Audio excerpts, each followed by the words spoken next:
Hello, जय हिंद, नमस्कार दोस्तों। स्वागत है आपका हमारे यूट्यूब चैनल ट्रेपेजियम क्लासेस में।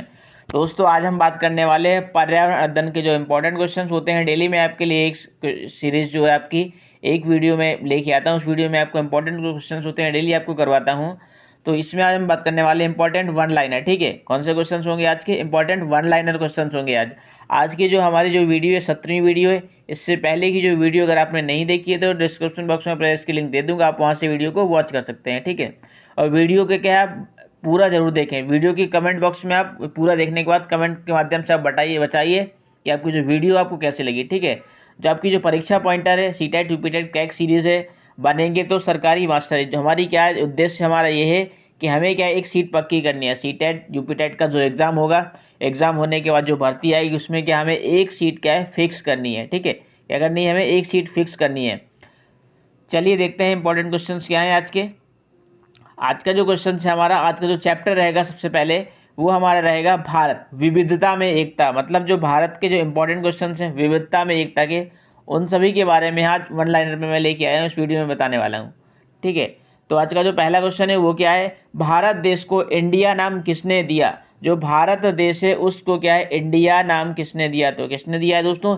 ईरानियों एवं यूनानियों ने क्या है भारत देश को इंडिया नाम दिया है। क्या दिया है? इंडिया नाम किसने दिया है? ईरानियों एवं यूनानियों ने। नेक्स्ट, क्षेत्रफल के आधार पर विश्व में भारत का स्थान है। क्षेत्रफल के आधार पर क्या है भारत में, जो भारत है भारत का विश्व में कौन सा नाम है? तो कौन सा है दोस्तों? सातवां। क्षेत्रफल के आधार पर बोले तो कौन सा है? सातवां। यदि जनसंख्या की बात करें, जनसंख्या के आधार पर वहां से आपसे पूछ ले तो जनसंख्या के आधार पर क्या है? दूसरा है। ठीक है, कौन सा है? दूसरा। नेक्स्ट, कौन सी रेखा भारत को लगभग दो भागों में बराबर विभाजित करती है? तो कौन सी रेखा होती है दोस्तों? कर्क रेखा। जो कर्क रेखा है वो भारत को बराबर दो भागों में क्या है विभाजित करती है। नेक्स्ट, गोवा के पड़ोसी राज्य, जो गोवा के जो पड़ोसी राज्य हैं वो कौन कौन से हैं? महाराष्ट्र है और कर्नाटका है। जो महाराष्ट्र है, महाराष्ट्र की जो राजधानी है दोस्तों वो क्या है? ठीक है, मुंबई। क्या है? मुंबई। कर्नाटक की क्या है? आंध्र प्रदेश। ठीक है, क्या है? आंध्र प्रदेश। ये तो आपको पता होगा, आंध्र। ठीक है, आंध्र प्रदेश। नेक्स्ट क्वेश्चन कि तीन तरफ से बांग्लादेश से घिरा हुआ राज्य, वो कौन सा राज्य है जो तीन तरफ से बांग्लादेश से घिरा हुआ है? वो दोस्तों कौन सा? त्रिपुरा। त्रिपुरा की जो राजधानी है वो कौन सी है? अगरतला। ठीक है, कौन सी है? अगरतला। ठीक है, अगला नेक्स्ट क्वेश्चन है कि भारत का राष्ट्रीय वृक्ष कौन सा है? तो दोस्तों ये इंपॉर्टेंट क्वेश्चन आपका यहाँ से बनता है कि जो भारत है तो भारत का जो राष्ट्रीय वृक्ष है वो कौन सा है? तो राष्ट्रीय जो वृक्ष है दोस्तों वो कौन सा है? बरगद। तो बरगद क्या है? जो राष्ट्रीय वृक्ष है भारत का क्या है? बरगद। नेक्स्ट, राष्ट्रीय गान के रचयिता, जो हमारा जो राष्ट्रीय गान है उसके जो रचयिता है वो कौन है दोस्तों? रविंद्रनाथ टैगोर। ठीक है, कौन है? रविंद्रनाथ टैगोर। नेक्स्ट, अरब सागर से लगने वाले जो राज्य हैं वो कौन कौन से हैं? ठीक है, कौन से हैं? गुजरात हुआ, महाराष्ट्र, गोवा, कर्नाटका और केरल। ये जो राज्य हैं वो क्या हैं? अरब सागर से लगने वाले राज्य हैं। कौन से? अरब सागर से लगने वाले राज्य, गुजरात, महाराष्ट्र, गोवा, कर्नाटका और केरल। अगला, बंगाल की खाड़ी से लगने वाले जो राज्य हैं। अब यहाँ पे पूछा है उन्होंने क्वेश्चन कि बंगाल की जो खाड़ी है उससे लगने वाले जो राज्य हैं वो कौन कौन से हैं? तमिलनाडु हुआ, पश्चिम बंगाल हुआ, उड़ीसा हुआ और आंध्र प्रदेश हुआ। अगला, अफगानिस्तान को स्पर्श करने वाला भारत का एकमात्र राज्य वो कौन सा है दोस्तों? जम्मू कश्मीर। ठीक है, कौन सा है? जम्मू कश्मीर। नेक्स्ट, भारत की स्थलीय सीमा सबसे ज़्यादा है तो किसके साथ है सबसे ज़्यादा? बांग्लादेश के साथ। जो बांग्लादेश है तो बांग्लादेश की जो बांग्लादेश है तो बांग्लादेश के साथ क्या है? भारत की स्थलीय सीमा सबसे ज़्यादा क्या है? लगी हुई है। अगला, अगला है कि भारत का राष्ट्रीय पक्षी कौन सा है? जो भारत है हमारा इंडिया, तो इंडिया का जो राष्ट्रीय पक्षी है वो कौन सा है दोस्तों? मोर। नेक्स्ट, भारत का राष्ट्रीय पशु कौन सा है? जो भारत है भारत का राष्ट्रीय पशु कौन सा है? बाघ। अगला है आपका कि राष्ट्रीय गीत के रचयिता, जो राष्ट्रीय गीत है उसके रचयिता कौन है? बंकिम चंद्र चैटर्जी। कौन है? बंकिम चंद्र चैटर्जी। नेक्स्ट, सर्वाधिक जनसंख्या वाला मरुस्थल है। सर्वाधिक जनसंख्या वाला मरुस्थल की बात करें तो थार का मरुस्थल, ये कहाँ पे? राजस्थान में है। जो थार का मरुस्थल है वो क्या है? सर्वाधिक जनसंख्या वाला मरुस्थल। नेक्स्ट, विश्व में सबसे अधिक वर्षा वाला जो राज्य है वो कौन सा है दोस्तों, तो मेघालय। तो मेघालय का जो मौसिनराम है वहाँ पे क्या है, सर्वाधिक वर्षा होती है। नेक्स्ट, भारत के राष्ट्रीय कैलेंडर को स्वीकार कब किया गया? ये इंपॉर्टेंट क्वेश्चन है आपका, यहाँ से आपका एग्जाम में जो सीटेट का एग्जाम होने वाला है उसमें आ सकता है आपका कि भारत के राष्ट्रीय कैलेंडर को स्वीकार कब किया गया। तो दोस्तों ये कब किया गया है, 22 मार्च 1957 को क्या है, भारत का जो राष्ट्रीय कैलेंडर को क्या है, स्वीकार किया गया था। नेक्स्ट, किस राज्य की सबसे ज़्यादा तटीय सीमाएं हैं? अब यहाँ पे हम सिर्फ तटीय सीमा की बात कर रहे हैं, ना कि स्थलीय की, ना कि जलीय की। तो तटीय सीमा की बात करें तो कौन सा हो जाएगा, गुजरात। ठीक है, गुजरात की जो राजधानी है वो क्या है, गांधीनगर। नेक्स्ट, मणिपुर, त्रिपुरा और असम से कौन सा राज्य घिरा हुआ है? तो कौन सा घिरा हुआ है दोस्तों, मिजोरम। ठीक है, कौन सा राज्य घिरा हुआ है, मिजोरम। मिजोरम की जो राजधानी है वो क्या है, आइजोल। कौन सी है, आइजोल।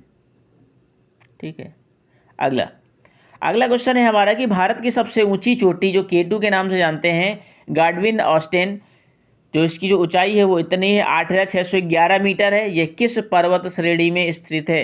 तो ये किस पर्वत श्रेणी में स्थित है, काराकोरम में। कहाँ पे स्थित है, काराकोरम में। नेक्स्ट है आपका कि भारत का ठंडा मरुस्थल, जो ठंडा मरुस्थल है वो कौन सा है, लद्दाख। जो लद्दाख है सबसे ज़्यादा ठंडा मरुस्थल है। नेक्स्ट, विश्व की सबसे पुरानी पर्वत श्रृंखला, जो विश्व की सबसे पुरानी पर्वत श्रृंखला है दोस्तों वो है आरावली की जो पहाड़ियाँ हैं, ये सबसे पुरानी श्रृंखला है। नेक्स्ट है कि कर्क रेखा भारत के कितने राज्यों से होकर गुजरती है? जो कर्क रेखा है भारत के 8 राज्यों से गुजरती है। ठीक है, कौन से कितने राज्यों से, 8 राज्यों से होकर क्या है, गुजरती है। अगला क्वेश्चन है आपका कि कौन सी नदी पश्चिम की तरफ बहती है?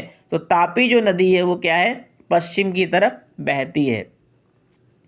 अगला क्वेश्चन है कि लक्षद्वीप किस सागर में स्थित है? तो लक्षद्वीप जो है वो क्या है, अरब सागर में स्थित है। नेक्स्ट, किसी स्थान की जलवायु निर्भर करती है, यदि किसी स्थान की जो जलवायु वो किस पर निर्भर करती है, ऊंचाई की स्थिति पर, ऊंचाई पर स्थिति तथा समुद्र से दूरी, इस पर क्या है वो वहाँ की जो जलवायु है, जो क्लाइमेट है वहाँ की निर्भर करती है। ठीक है, अगला क्वेश्चन है कि जो सुंदरबन का जो डेल्टा का जो मुख्य रूप है, जो सुंदरबन का जो डेल्टा है उसका जो मुख्य रूप है वो क्या है, सुंदरी। ठीक है, क्या है, सुंदरी। नेक्स्ट है दोस्तों कि राष्ट्रीय प्रतीक डैश के अशोक के लाट या फिर स्तंभ से लिया गया है। तो दोस्तों ये जो है ये क्या है, राष्ट्रीय चिन्ह। राष्ट्रीय चिन्ह क्या है, अशोक के लाट और स्तंभ से लिया गया है। इसमें क्या है, 4 शेर हैं, वो चारों शेर क्या है, चारों दिशाओं की तरफ हैं। ठीक है, आपने सिक्का देखा होगा, सिक्के में क्या अशोक का लाट बना होगा, जो 10 रुपए का सिक्का है उस पर बना होगा, आप उसको देख लीजिएगा तो आपको समझ में आ जाएगा। ठीक है, अगले क्वेश्चन की ओर बढ़ते हैं। तो अगला जो हमारा जो क्वेश्चन है वो क्या है, भारत में सबसे लंबा बांध, जो भारत में जो सबसे लंबा बांध है वो कौन सा है दोस्तों, भांगड़ नाकल। ठीक है, भांगड़ा नाकल जो डैम है वो क्या है, कहाँ पे बना हुआ है, सतलज नदी पे बना हुआ है। कौन सी नदी पे, सतलज नदी पे। नेक्स्ट, भारत में हिमालय की सबसे ऊंची जो क्या है, चोटी, भारत में सबसे हिमालय की जो सबसे ऊंची चोटी है वो क्या है, उसका नाम क्या है, उसका माउंट है।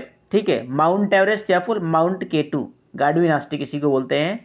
नेक्स्ट, शहीद ए आजम कहा जाता है, जो शहीद ए आजम है वो किसको, भगत सिंह को। ठीक है, शहीद भगत सिंह को क्या है, शहीद ए आजम की क्या उपाधि दी गई है।